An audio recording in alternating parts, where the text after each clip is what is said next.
Good morning. Hope everybody's doing well. It's 24th of January, I guess. Yesterday it snowed, so we ended up plowing pretty much all of our accounts.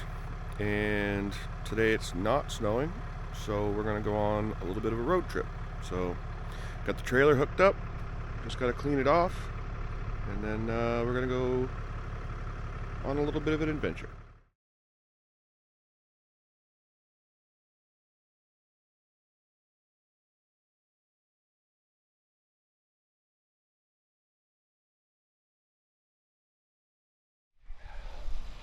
Look at that thing. Ain't it pretty?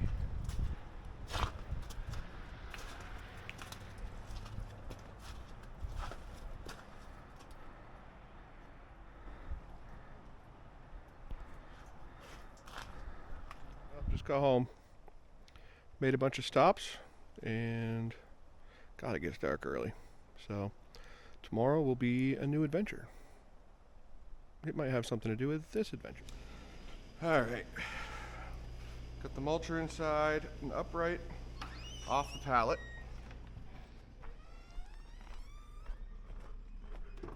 I had to get up at 5 and go sand this morning.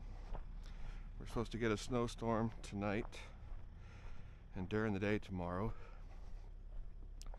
This is the plate I bought from the Volvo dealer to make work on the mulcher. So I'm just gonna grab it and bring it inside, and then we are gonna figure out how to make a plate for it. Alright, so this is a Kubota plate meant for a 057. So I'm gonna unbolt it, pull it off, save the hardware, throw it aside, because you know me, never know what I'll buy next. This is the part that I got from the Volvo dealer for a cheap $750. You get the 2 pins bolted to 2 ears. So I just ordered some 3/8 plate and some 3/8 flat bar so I can make the bottom plate and those ears, and I'll tack that together, make sure it all fits, weld it, and then take these guys. This is thicker than my plasma torch can handle. I can maybe cut 3/8 with a new tip. This is half, or this is probably 3/4.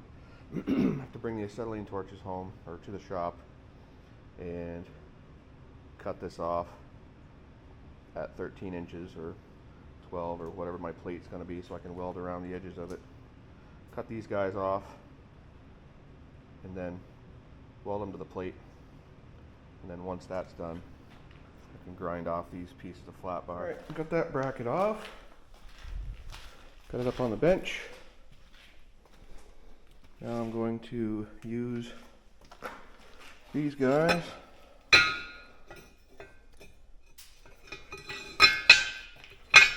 to mark for the holes.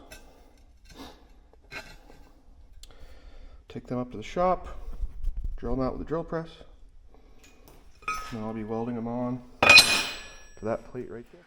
40? Yeah.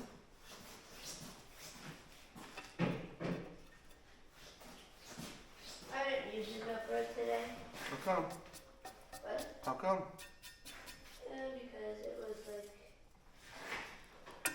we just learned, stayed on the same trail. Mm-hmm.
Alright, take these back to the shop, clean them up, weld them together.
Alright, she's all finished. Cleaned up the welds. We'll get some paint and primer. Put a few coats on it. Here we are. Here's the end product.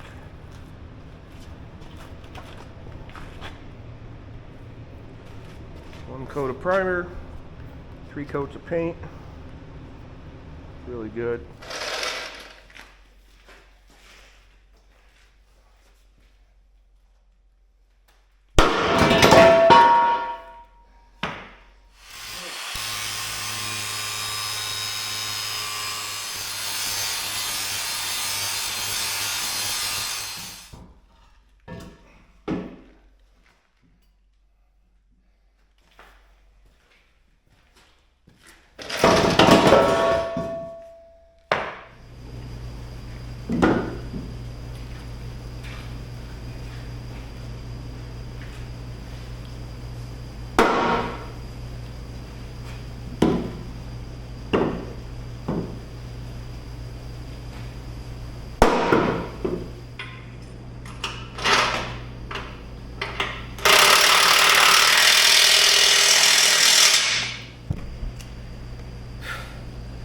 We always strive for perfection.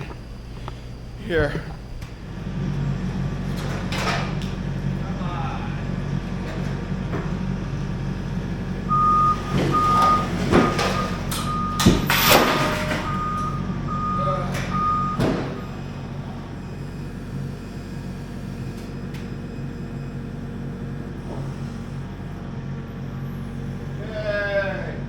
Alrighty.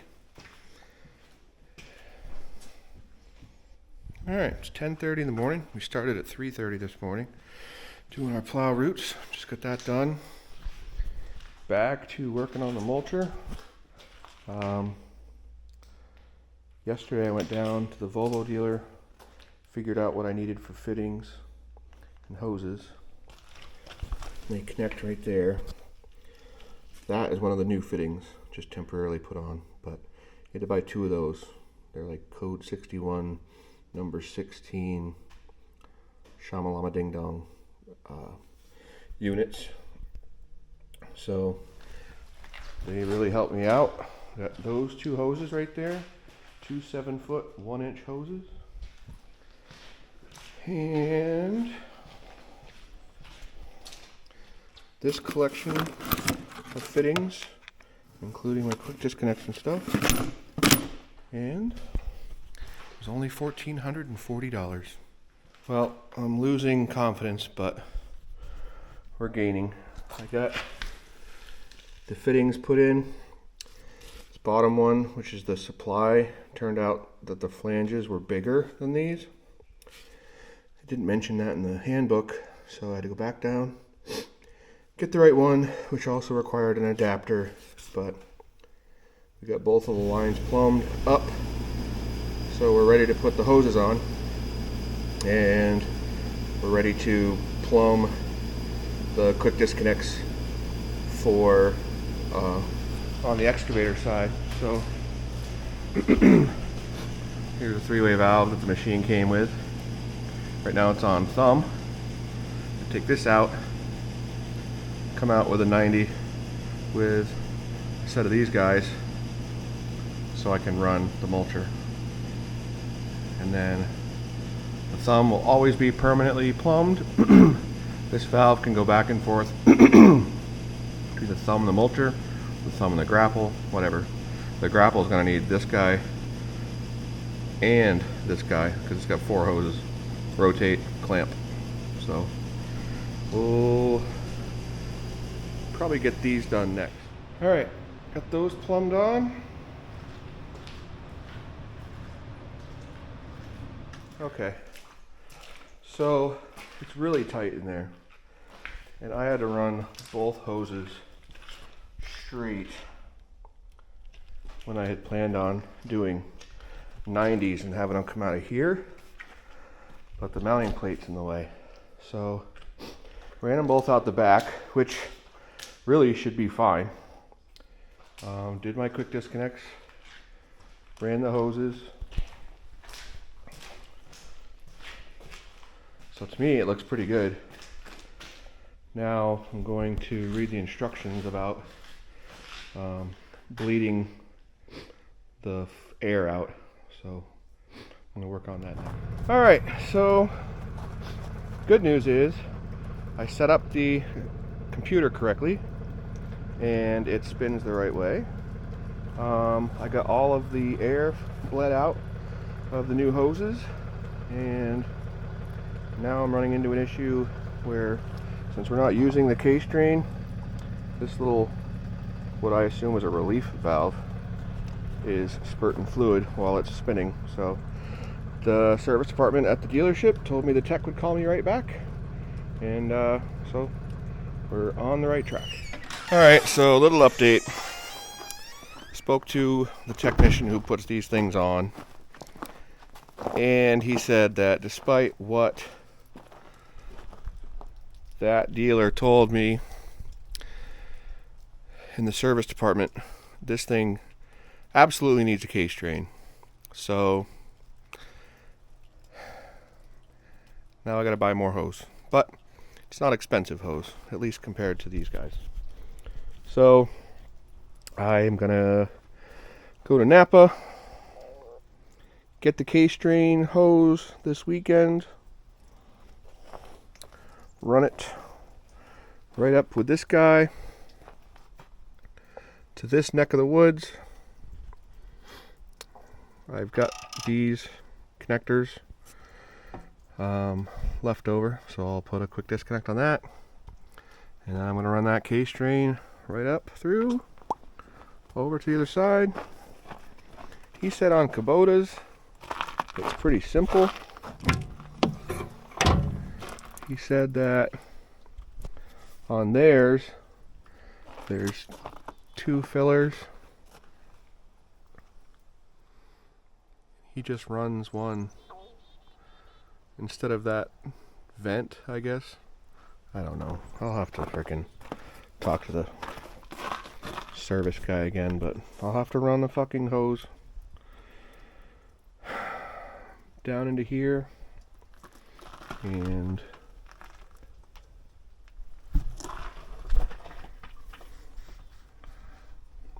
find out where I can connect it.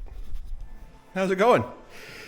Yeah, so since we last talked, we decided to put a K-strain in, and I got a little bit of questionable advice from a source as to where to tap in for a K-strain. Yeah,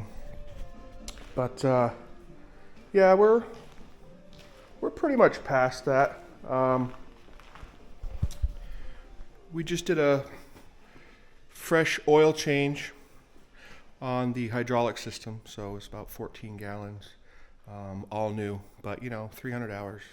It's about time anyways. So instead, I took the fill cover off for the oil, and we're gonna drill and tap that cover, and that's gonna be our K-strain. So here's the cover. Cab is over here. There's a little piece of pipe right here that aligns the spring when you put it back together. So we're gonna punch a hole right there, and I don't know what I do with it, but anyway, it's gonna be a 90 right there. K-strain will empty into that. So we've got another $700 in hose, couplings, tandem axle load of Speedy Dry, and oil. So yeah, this is cool. I'm thinking that once this is in action, it's only going to take like 9 jobs to recover from the installation costs. So let's get at it. Holes drilled. All right, it's all threaded. Just cleaned it up. Fittings in. Okay. This is our K-strain. That's the relief valve that told me that we absolutely had to have a K-strain before the tech support guy told me we absolutely had to have a K-strain. Ran that out. Zip tied that.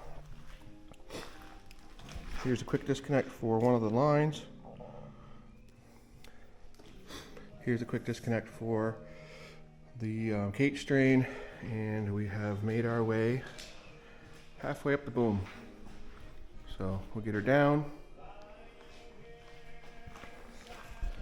clamped into here, make our way underneath the hood, and up through to our new fitting on top of the hydraulic tank. Okay,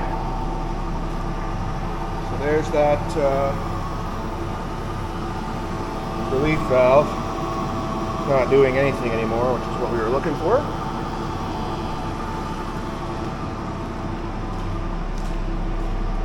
We ran that all the way around, clamped it in here, through there, and it's hooked up here. So before it was oozing out of that relief valve and falling on the ground, probably like a quart of a quarter of a gallon every minute, I would say. So the fact that this seems to have dried things up,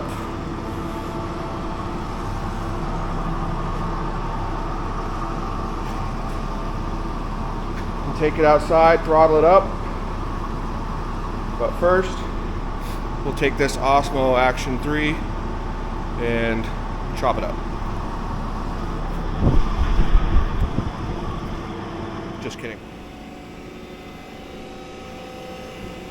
That's full throttle. Not in eco mode. I don't see any leaks.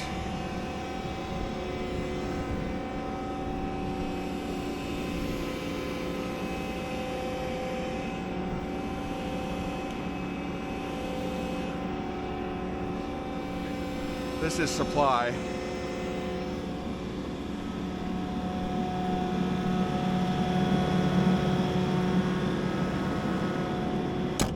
I put that on because I was tired of getting grease on my elbow.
Okay, so put her back together.